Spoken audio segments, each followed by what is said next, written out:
Madame, Messieurs, bonsoir. Le plaisir est toujours renouvelé de vous retrouver ce soir. C'est l'édition de 20h du vendredi 31 juillet 2026 pour un tour complet de l'actualité à la une ce soir.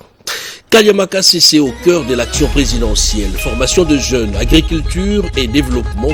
Le président de la République mise sur les services nationaux pour accélérer l'emploi, la production et la transformation du pays. Des images à suivre dans un instant dans ce journal. Les courants de l'aéroport international d'Ndjili seraient-ils en danger finalement? La SNEL dénonce l'occupation illégale de ces emprises, alerte sur une menace pour des infrastructures vitales et annonce une riposte judiciaire. On fait le point sur cette situation dans ce journal. De l'informel au monde des affaires, à Lubumbashi, 129 entreprises de jeunes franchissent un cap décisif grâce à leur formalisation, ouvrant ainsi la voie au financement et à de nouvelles opportunités. On en parle également dans un instant dans ce journal. Bienvenue à tous. Pour la première fois, le Conseil des ministres s'est tenu à Kanyama Kasese sous la présidence du chef de l'État Félix-Antoine Tshisekedi Tshilombo.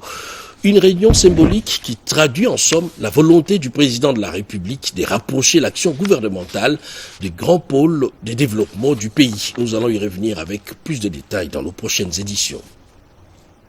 Kanyama Kasese renforce aussi son offre de santé. Le président de la République a inauguré sur place le centre hospitalier Mama Denise Nyakero, une infrastructure moderne destinée à assurer des soins de santé de qualité aux agents et bâtisseurs du service national. Suivez.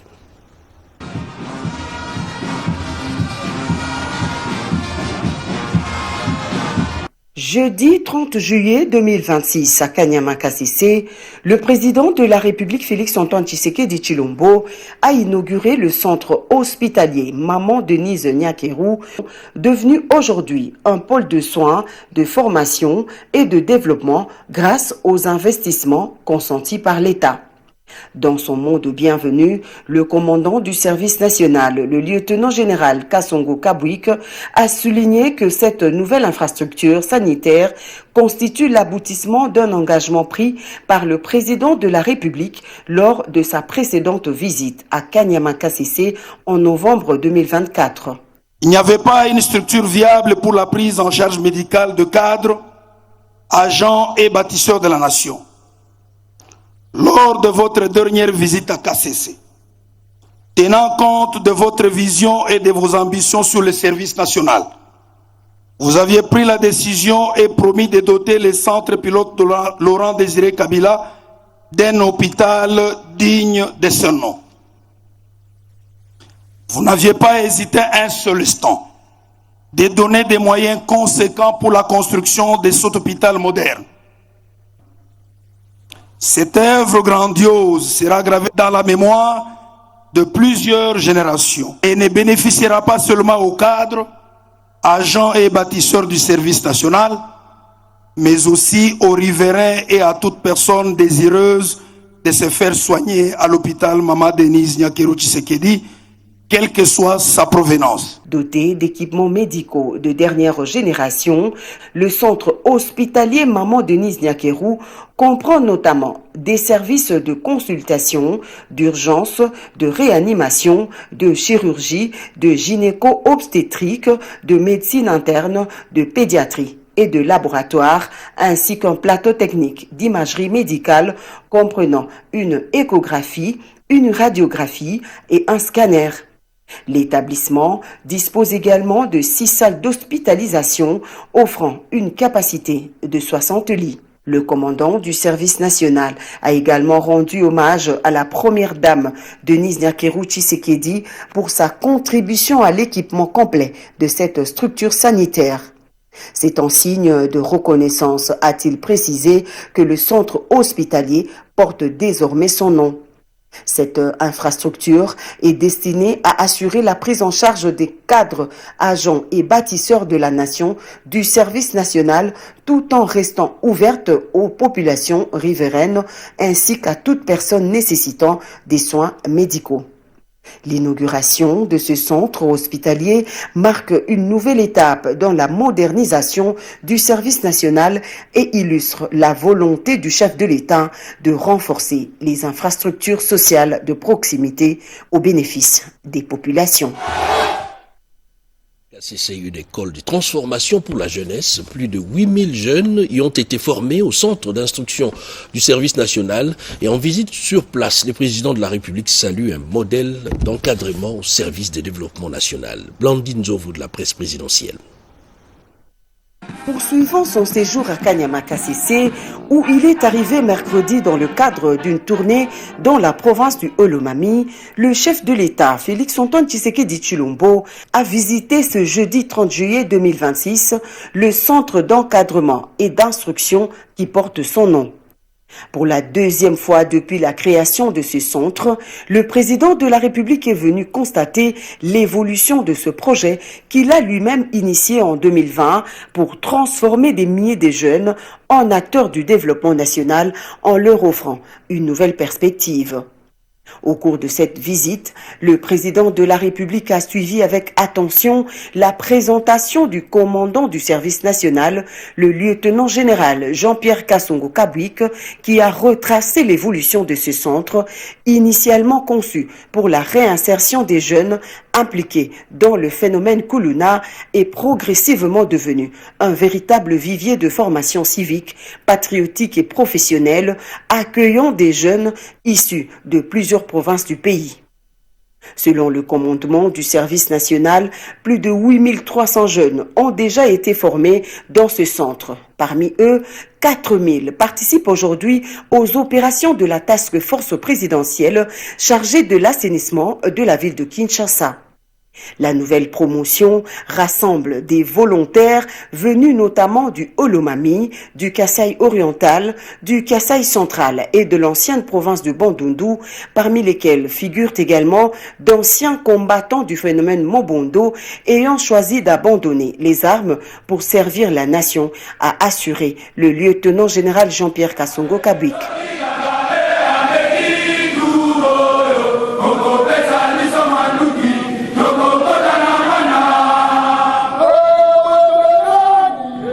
Visiblement ému par les chants patriotiques interprétés par les recrues, le chef de l'État a salué leur détermination à défendre l'unité nationale dans un contexte marqué par les défis sécuritaires dans l'est du pays.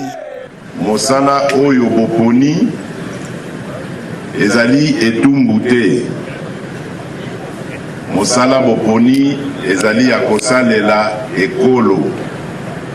Kosalela bana mboka Congo, kosalela pe ba infrastructure nyonso ya mboka na biso. Nayoki esengo tango nayoki na banzembo na bino bozali na détermination makasi ya kobundela mboka pe kobenga na banguna. Il a assuré que le gouvernement poursuivra les efforts visant à renforcer les capacités d'accueil et de formation du service national afin d'offrir à un plus grand nombre de jeunes l'opportunité de participer à la construction d'un Congo plus fort, plus uni et résolument tourné vers le développement. Et lors d'un briefing presse spécial conduit par le ministre de la Communication et Médias, Patrick Mouyaya, le service national dévoile les résultats d'une transformation spectaculaire d'un centre de formation à un véritable moteur de développement. C'est un commentaire de Jacques Kaboba. Mission d'itinérance du président de la République dans la province de Olomami, thème central du briefing presse. Face aux journalistes et opérateurs de prise de vue, Patrick Mouyaya Katembwe, ministre de la Communication et Médias, ainsi que les commandants du service national. Le lieutenant général Jean-Pierre Kasongo Kabwik a dressé un bilan détaillé de la transformation du centre Mzee Laurent Désiré Kabila de Kanyama-Kasese. Jadis, simple site d'encadrement, ce complexe est aujourd'hui présenté comme un pôle intégré de formation, d'agriculture, d'élevage et de développement des infrastructures. Le centre Mzee Laurent Désiré Kabila est appelé un centre pilote. C'est par ici que le service national a été créé. C'est le premier centre qui a été créé au profit du service national. C'est comme ça que nous l'appelons centre pilote, avant que le service national ne se déploie dans d'autres provinces du pays. Et dans ce centre pilote, plusieurs activités y sont organisées. En dehors de la formation, l'encadrement de la jeunesse, nous avons l'agriculture, qui est l'activité principale. De milliers d'hectares y sont travaillés ici. Au jour d'aujourd'hui, nous pourrions dire que c'est la plus grande ferme céréalière en République démocratique du Congo.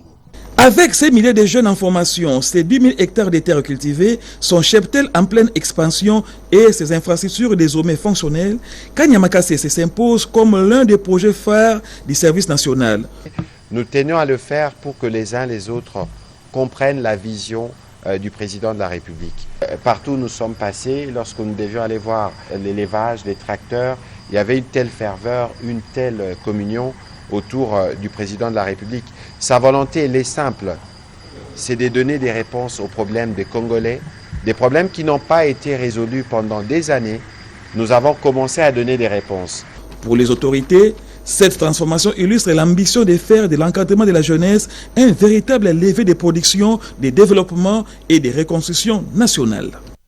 Nous recevons le directeur général adjoint du FONAREV, à la personne de M. Kevin Ngunga Makiedi, qui est directeur général adjoint.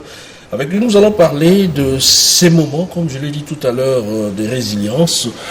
Première des questions, d'abord, quel bilan tirez-vous des actions menées dans le cadre du Génocost, évidemment, par le FONAREV, mais aussi la CIABAR?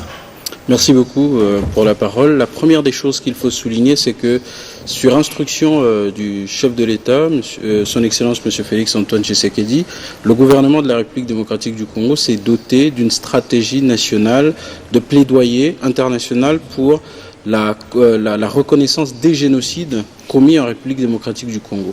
Et de cette stratégie est née également une feuille de route dans laquelle des actions ont été reprises et qui ont permis à ce que le FONAREV puisse, et ainsi que la CIABAR puisse engager un certain nombre d'actions. Parmi ces actions, il y a eu l'élaboration d'un argumentaire solide soutenant la thèse selon laquelle en République démocratique du Congo, il y a eu effectivement des génocides commis sur ce sol. Et c'est cet argumentaire qui a été présenté notamment à la société civile, notamment au corps diplomatique au niveau national, et c'est ce même argumentaire qui a été également présenté à Paris récemment, au printemps, et ça a été également présenté au Parlement européen, et également en Afrique. Et j'aimerais souligner quelque chose de très important, c'est que nous avons réussi à obtenir une reconnaissance au niveau de la Commission africaine des droits de l'homme et des peuples. Revenons à la commémoration elle-même. On parle de deux volets. Nous avons un volet institutionnel, mais aussi populaire. Oui. Quelle est la différence entre les deux ? Alors le volet institutionnel, c'est un volet de toute façon légal, c'est l'État qui reconnaît sa responsabilité, c'est l'État qui reconnaît ce que son peuple a subi, et cela est porté par le chef de l'État, les membres du gouvernement participants et également les autres institutions.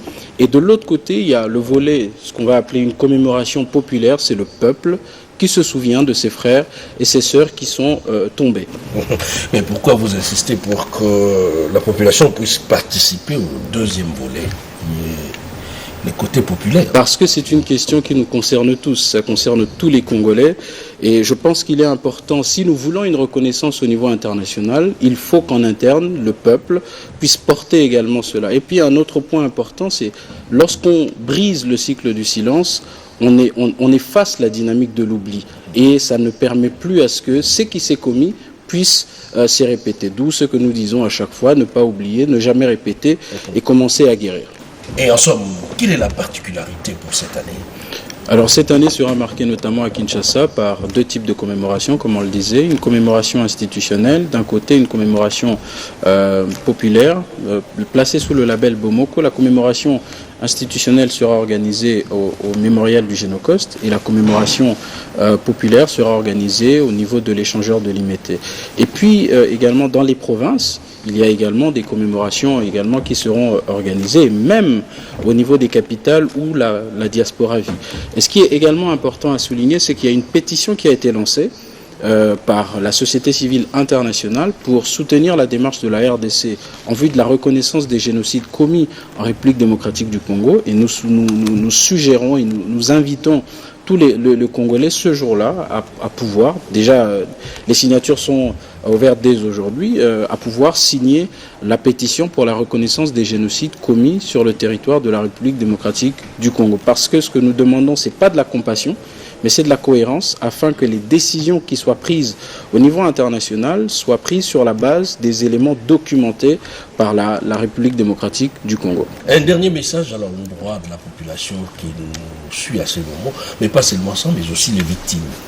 Alors, en ce qui concerne la population, je dirais ceci, cette mémoire n'est pas la mémoire du FONAREV, c'est pas la mémoire de l'État congolais seulement, c'est la mémoire de tous les Congolais, parce que c'est notre histoire commune que nous continuons d'écrire. Et pour les victimes, ce que je puis dire, c'est que l'État congolais, la population congolaise est à vos côtés. Merci beaucoup Kevin Ngunga Makiedi. Je rappelle que vous êtes directeur général adjoint du FONAREV. Merci d'avoir accepté notre invitation. Merci à vous. 129 entreprises changent de statut. À Lubumbashi, les jeunes entrepreneurs du Haut-Katanga sortent de l'informel et franchissent la porte du financement grâce à l'accompagnement du Fonds spécial de l'entrepreneuriat et emploi des jeunes. Edi Tchala. Après les échanges avec les jeunes leaders et les descentes sur le terrain auprès de certains entrepreneurs, le Fonds spécial pour la promotion de l'entrepreneuriat et de l'emploi des jeunes, FSPJ en sigle, a procédé dans la salle AREP à Lubumbashi à la remise officielle des documents de formalisation à 129 entreprises portées par les jeunes entrepreneurs du Haut-Katanga. Cette cérémonie marque une étape majeure dans le processus d'accompagnement des jeunes entrepreneurs qui passent désormais de l'informel au formel grâce à un programme entièrement financé par le FSPJ, jouant son rôle d'instrument stratégique du gouvernement dans la mise en œuvre des politiques publiques en faveur de l'entrepreneuriat, de l'emploi et de l'autonomisation économique des jeunes. Le Haut-Katanga, comme vous le savez, demeure une province stratégique pour le développement de notre nation. C'est pourquoi le FSPJ entend poursuivre et renforcer ses actions à travers plusieurs programmes destinés à accompagner les jeunes. Aujourd'hui, vous comprendrez avec moi que les jeunes entrepreneurs du Haut-Katanga reçoivent ce qui vaut plus que des documents administratifs. Grâce à cette formalisation, ces jeunes entrepreneurs pourront exercer leurs activités dans un cadre légal, renforçant leur crédibilité pour accéder plus facilement au crédit, conquérir de nouveaux marchés et participer activement à la création d'emplois et de richesses. À travers cette deuxième cohorte, le FSPJ imprime une dynamique nouvelle fondée sur l'action, la proximité et les résultats traduisant la ferme volonté du fonds de faire de l'entrepreneuriat des jeunes un levier de transformation économique et sociale dans les provinces de la République démocratique du Congo. Et la RDC accélère son virage numérique. Après les diagnostics du secteur de postes et télécommunications, le gouvernement ouvre une nouvelle étape pour renforcer la cybersécurité, moderniser l'administration et bâtir une économie numérique performante. Keren Kakolongo, Guy Matundu et Guilhem Mukunga.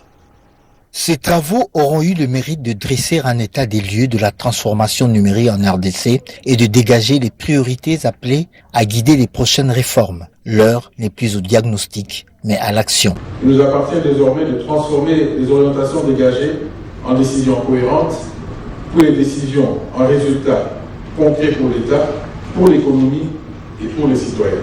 L'autorité de régulation a salué la qualité des travaux des experts pour leur contribution appréciable à ces travaux. Après ces travaux, l'étape suivante est de mettre en œuvre toutes les recommandations.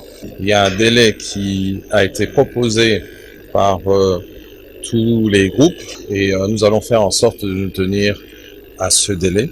Moi, je remercie Son Excellence, Monsieur le Ministre de l'économie numérique, pour en tout cas d'avoir voulu cette mission et d'avoir conduit les travaux des 3 premiers mois, avec les 3 prochains mois qui vont nous amener à élaborer maintenant le cadre stratégique de gouvernance numérique et aussi cybersécurité. Cet atelier marque le début d'une nouvelle ère, celle de la mise en œuvre des réformes destinées à faire du numérique un levier de croissance économique. Et cette bonne nouvelle, une nouvelle étape pour les agents de l'inspection générale du travail. Après des années d'attente, leur intégration à la paye est annoncée pour le 4e trimestre 2026, avec plus de 2500 agents concernés à travers le pays. Anita Loambois et Robert Kalemba. L'annonce de l'intégration de l'Inspection générale du travail à la paie au 4e trimestre 2026 constitue une avancée importante pour les quelques 2500 agents recrutés en 2023 et qui attendent depuis plusieurs années leur prise en charge salariale. Cette décision, annoncée à l'issue d'une réunion entre le vice-premier ministre en charge du budget, Adolphe Muzito, et les représentants de l'IGT, apparaît comme un pas vers la concrétisation des engagements pris dans le cadre de la réforme de ce service public. Nous sommes très contents de l'avoir rencontré, lui et son équipe, et nous travaillons là-dessus pour concrétiser tout ce qu'on a discuté dans notre cahier de charges. Pour les inspecteurs et contrôleurs du travail, dont la mission consiste à veiller au respect de la législation sociale et à promouvoir des relations professionnelles équilibrées, bénéficient enfin d'une prise en charge régulière et une condition essentielle pour exercer leurs fonctions avec efficacité et indépendance. Cap sur le désenclavement du Sankourou au retour de sa mission économique, les vice-premiers ministres, ministres de l'économie nationale présentent les priorités pour accélérer l'accès à l'eau, à l'électricité et relancer ainsi le développement de cette province. Redépenda pour plus de précisions. Au cours de cette séance de restitution, convoquée par les vice-premiers ministres et ministres de l'économie nationale, Daniel Mukoko Samba, il a été question de la présentation des principales conclusions de sa tournée économique ainsi que des actions prioritaires engagées par le gouvernement pour sortir le Sankourou de son enclavement économique. Parmi les mesures annoncées figurent notamment les travaux de dragage et les balisages des rivières Sankourou, Lokenyé et Loubi dans l'espace Kasaï, destiné à rétablir la navigabilité de ces voies fluviales et redynamiser les activités économiques de Lusambo, chef-lieu de la province. Daniel Mukoko Samba a également évoqué de nombreuses infrastructures inachevées constatées au cours de cette mission dans différents territoires de la province. Face à cette situation, le gouvernement envisage la mise en œuvre d'un programme consacré à l'accès à l'eau potable et à l'électricité. Léonard Cho-Okitundu et Charles Okoto sont les personnalités honorables qui ont pris part à cette séance. Ils ont exprimé leur satisfaction et leur disponibilité à accompagner les initiatives visant le développement économique de leur province. On parle du taux de croissance en augmentation. Et cette croissance est-elle inclusive? C'est pour ça que le vice-premier ministre est allé se rendre compte sur le terrain pour que ces provinces ne se sentent pas exclues, marginalisées. C'est la première autorité à voir chez nous et de palper la réalité, c'est le vice-premier ministre de l'économie. Nous avons besoin de l'aéroport, la route de Benadibili et de Troyes, il y a le port. Convaincu que l'économie nationale ne tire pas pleinement profit des immenses potentialités dont regorgent les pays, l'économiste congolais a réaffirmé la volonté du gouvernement et de son ministère d'insuffler une nouvelle dynamique de développement. J'en parlais tout à l'heure dans le titre. Le courant de Ndjili sous menace. La SNEL alerte sur des constructions illégales autour de sa ligne haute tension, une situation qui pourrait affecter l'alimentation de l'aéroport international et plusieurs zones desservies. Images et commentaires. L'aéroport international d'Ndjili dans le noir. L'image semble être invraisemblable. La SNEL monte au créneau. Elle dénonce des occupations illégales de ses emprises électriques autour des lignes à haute tension qui alimentent l'aéroport international d'Ndjili, Maluku, Ntsele et Bandundu. Sur le terrain, le secrétaire général Jocelyne Pelenda a constaté des travaux réalisés à proximité des pylônes, notamment par la société Promedus, malgré une procédure engagée auprès du parquet. Nous aimerions attirer l'attention des autorités pour qu'ils nous viennent en aide. Vous savez que ce n'est pas simplement un cas isolé ici à Maluku, mais il est à constater avec évidence que toutes les lignes qui passent par la commune de Lansele et celle de Maluku sont aujourd'hui envahies au mépris des dispositions de la loi et particulièrement celle de la loi sur l'électricité qui protège les ouvrages électriques. La SNEL rappelle que ces servitudes sont protégées et interdit toute construction sur ces espaces à haut risque. D'autres sites, notamment Maluku et Ntsele, sont également pointés du doigt. L'entreprise appelle par ailleurs au respect de ces emprises pour garantir la sécurité des populations et la continuité de l'approvisionnement en électricité dans la capitale. Cabina vers l'autonomie énergétique, une centrale solaire annoncée pour sécuriser l'alimentation de la nouvelle station d'eau Nono Manseko. La centrale de traitement d'eau de Kamina, inaugurée il y a peu par le président Félix Tshisekedi, sera bientôt alimentée par une toute nouvelle centrale photovoltaïque. Cette centrale solaire permettra de sécuriser l'alimentation électrique de la station de traitement d'eau de Kamina, un projet clé pour l'accès à l'électricité confié par le gouvernement à l'entreprise Seco Congo. Pourtant, cette société spécialisée avance malgré un parcours semé d'embûches. Ayant investi plus de 5 millions de dollars sur fonds propres et sans garantie financière de l'État, Seco Congo a essuyé des lourds retards administratifs, notamment sur les chantiers de la centrale de Tchala au Kasaï oriental, dont la capacité attendue est de 20 MW. La situation s'est débloquée grâce à l'Assemblée générale du Conseil d'administration de la MIBA qui a levé la suspension du projet. Une décision officialisée lors d'une rencontre entre les dirigeants de Seco Congo et le président du conseil d'administration de la MIBA, Charles Okoto. Cette délégation s'est ensuite entretenue avec les directeurs des cabinets du portefeuille afin de formaliser la reprise des travaux de ces chantiers qui va redonner espoir aux habitants de Mbujimayi durement touchés par les coupures d'électricité. Pour rappel, cette entreprise s'appuie déjà sur plusieurs réalisations, notamment la construction de la centrale hydroélectrique de Kamituga. L'entreprise prévoit également en partenariat avec Anser la réhabilitation de la centrale de Kilubi dont la capacité est passée de 9 à seulement 3 MW en raison de son état de dégradation. À ce jour, l'entreprise affirme avoir investi plus de 5 millions de dollars sur fonds propres et assure depuis 10 mois les paiements des salaires des agents de l'ENERCA affectés à la production et à la commercialisation de l'électricité. Ce vendredi, Kinshasa en mode célébration académique. Entre toges, klaxons et cortèges, la capitale a vibré au rythme de collation des grades, transformant les embouteillages en témoins d'une jeunesse qui célèbre sa réussite. Nicole Seseploka. Chaque fin juillet, Kinshasa change de visage. Les toges remplacent les costumes, les klaxons rivalisent avec les cris de joie et les embouteillages décrochent eux aussi leurs diplômes. Les cérémonies de collation des grades académiques transforment la capitale en un immense campus à ciel ouvert. Mais entre cortèges, invités et files interminables de véhicules, la circulation devient un véritable parcours du combattant. Si les lauréats célèbrent l'aboutissement de plusieurs années d'efforts, les vendeurs de toges, photographes et restaurateurs, eux, savourent aussi leur jour de gloire. Et si les bouchons finissent par agacer les automobilistes, ils rappellent aussi qu'à Kinshasa, les grands succès se célèbrent toujours en grand. Ce vendredi 31 juillet 2026, la capitale n'était pas seulement bloquée, elle applaudissait la jeunesse. L'année académique 2025-2026 a transformé la ville en un immense campus de célébration entre toges, émotion et fierté dans plusieurs institutions universitaires. Rigen Shinano. Kinshasa a vibré ce vendredi 31 juillet au rythme des sifflets, klaxons, fanfares et différentes couleurs des toges, offrant ainsi un spectacle inédit. Les cérémonies de collation des titres académiques ont transformé la capitale en un véritable campus à ciel ouvert.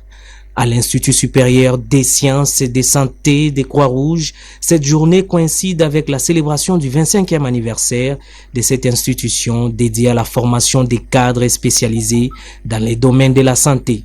Près de 6 filières de formation ont enregistré les résultats significatifs. En Master 2, 4 étudiants ont obtenu leur diplôme avec mention grande distinction. À l'Institut supérieur d'architecture et d'urbanisme ISAU, la cérémonie a été marquée par la lecture du procès-verbal du jury par le directeur général de cette institution, Iber Kazadi Mabika, avant de procéder à la traditionnelle remise des diplômes, sanctionnant ainsi les couronnements des étudiants en urbanisme et à l'architecture en présence du représentant de la ministre de tutelle. Du côté de l'Université pédagogique au Congo IPC, le secrétaire général académique a présenté les principales réalisations enregistrées au cours de cette année académique dans la formation et la recherche. Pendant ces moments, à l'Institut supérieur pédagogique de la Gombe, près de 4500 candidats ont été déversés dans les marchés de l'emploi. Une année marquée par des réalisations significatives, notamment au sein de l'école doctorale, la construction d'un nouveau bâtiment et l'acquisition sur fonds propres d'un générateur d'une capacité de 450 kVA. À l'Institut supérieur des techniques médicales ISTEM, l'année académique 2025-2026 s'est achevée sur une note de bilan présentée par les étudiants des différentes promotions à l'issue d'une formation et stages passés dans différents centres hospitaliers. Le comité de gestion a salué une année marquée par le renforcement des enseignements pratiques et l'amélioration des conditions de formation des futurs professionnels de santé. Formation professionnelle, les grands ménages annoncés. Les ministres de la formation professionnelle, Marc Ekilali Tombo, veut unir les acteurs privés pour bâtir un secteur plus organisé. Ricardo Mambeka et Hugo Manzango. Former pour transformer, en République démocratique du Congo, la formation professionnelle devient une priorité nationale. Sous l'impulsion du président de la République, Félix-Antoine Tshisekedi Tshilombo, le gouvernement veut faire émerger une jeunesse qualifiée, prête à répondre aux besoins du marché de l'emploi. Devant le responsable des centres de formation privés, le ministre d'État, ministre de la formation professionnelle, Marc Ekilali Tombo, a plaidé pour des filières adaptées aux grands projets du pays. Ensemble avec eux, conjuguer les efforts pour que nous puissions, tant soit peu, commencer à apporter la réponse à la problématique de l'inadéquation formation-emploi dont se plaignent toujours les milieux des employeurs. Et nous avons pensé qu'à notre niveau, en discutant directement avec ces centres, on peut donner des orientations pour anticiper sur le métier. Et aussi, nous comptons dans les jours qui viennent créer un cadre de concertation directe entre ces centres de formation et les employeurs qui ont des besoins spécifiques pour leur permettre en effet de tant soit peu d'anticiper sur ces besoins-là. Pour concrétiser cette vision, 26 centres de formation, un par province et 78 autres prévus dans le programme présidentiel verront le jour. Un pari ambitieux pour faire de la compétence un moteur d'emploi et de développement durable. Talent féminin à l'honneur. La Journée internationale de la femme africaine célèbre les parcours et les prouesses des femmes qui s'illustrent dans plusieurs domaines. Mireille Ndeke. Depuis 64 ans, le combat mené par la femme sur l'injustice et autres formes de violence continue à travers le monde et particulièrement en Afrique. Sa journée internationale de la femme africaine a été marquée d'une manière distincte en RDC à travers une cérémonie haute en couleurs sous la direction d'une femme d'impact, Hélène Kakourou, ancienne DGA de la FOGEC. Cérémonie au cours de laquelle les femmes de toutes tendances confondues ont échangé sur les questions liées à la promotion de la femme. Cette première édition nous rappelle également que l'héritage ne se résume pas à ce que nous recevons. Il réside surtout dans ce que nous choisissons de transmettre à notre tour. Nous avons aujourd'hui le devoir, chers jeunes, toutes les personnes qui sont ici, de léguer une mémoire dont nous pourrons être fiers. Une mémoire qui nourrit l'identité. Cette activité a été également sanctionnée par le lancement de la première édition de la célébration des figures féminines dénommée Think Tank, Femmes d'impact, une façon de mettre en exergue la compétence de la femme congolaise. Le combat continue parce que trop de filles abandonnent l'école, parce que trop de femmes n'ont pas accès au crédit, parce que la violence veut encore faire taire nos voix. Le combat continue car en milieu du travail, nous faisons encore face au sexisme et au harcèlement. Nous n'avons pas encore atteint la parité tant voulue et ancrée dans la Constitution, car la participation de la femme à toutes les institutions n'a pas encore atteint les 50%. Bon moment d'échange d'expérience entre l'ancienne et la nouvelle génération, aussi une motivation pour les jeunes d'aller encore plus loin. Boma change de cap. La ville portuaire du Congo central engage sa métamorphose avec Boma Ville Durable, un programme ambitieux pour une cité plus propre, verte et moderne. Images et commentaires. Boma amorce sa transformation. La ville portuaire du Congo central entre dans une nouvelle phase de développement durable avec les lancements du programme Boma Ville Durable, une initiative axée sur l'assainissement, la protection de l'environnement et l'amélioration du cadre de vie des habitants.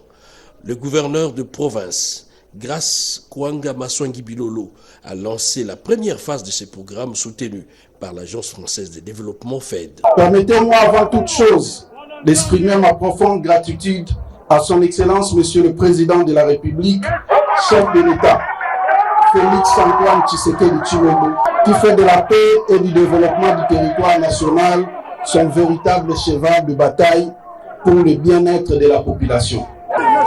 Ce lancement s'inscrit dans la vision du gouvernement de la République et du gouvernement provincial. Ça répond également à la volonté clairement exprimée par son Excellence Madame la Première ministre, chef du gouvernement, Judith Suminwa Tuluka, lors de son récent séjour à Boma de voir engager des actions pour ce lancement des travaux de curage de la rivière Kalamu. Des matériels ont été remis aux associations locales chargées d'accompagner les opérations de nettoyage. Avec ces programmes, le Congo central veut accélérer la transformation des Boma en une ville plus propre, plus moderne et durable. Lutte contre Ebola, l'heure de la mobilité parlementaire du Burek se déploie pour barrer la route à la résurgence de la maladie dans l'est du pays. Éric Kabamba pour les détails. Les blocs unis pour la renaissance et l'émergence du Congo veulent jouer sa partition dans la riposte contre la maladie à virus Ebola.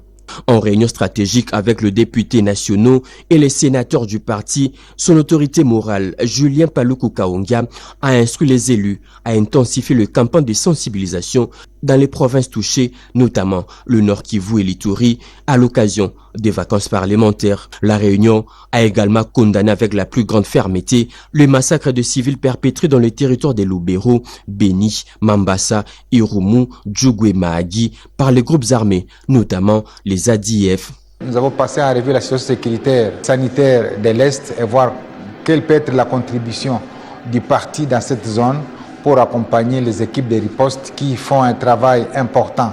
Et les élus en ont profité pour lancer un message à toute la population de suivre toutes les consignes qui sont données par les autorités sanitaires, parce que si on ne s'associe pas aux autorités sanitaires, eh bien, la maladie va continuer à faire des ravages. Un moment de recueillement a aussi été observé en mémoire du premier vice-président du parti, le bâtonnier Cyprien Bérémouba, avant l'adoption des dispositifs pratiques pour l'accompagnement de sa famille.